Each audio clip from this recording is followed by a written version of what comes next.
Hello everyone. Masarap pala kumain ng nagkakamay. Ito Ayan. Ayan ang aking ulam ngayon. Cucumber tsaka onion. Tapos pritong isda. Ayan po ang aking pagkain ngayong araw. Kaya masarap kumain na magkakamay lang. Ay, grabe. Hindi ko matiis. Tapos cucumber, salad. Ang dami kong kanin pa, Gusto ko magkamay ngayong araw. Hindi ko matiis.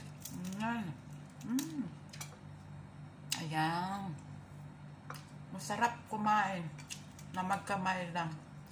Hindi na ito na bago dahil ito ang kaugalian ng mga Pilipina, mga Pinoy, tsaka OFW, kailangan magkamay.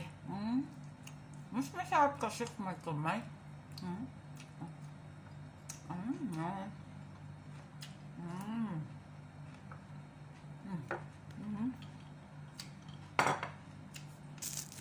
See you next video. Nakarami na ako.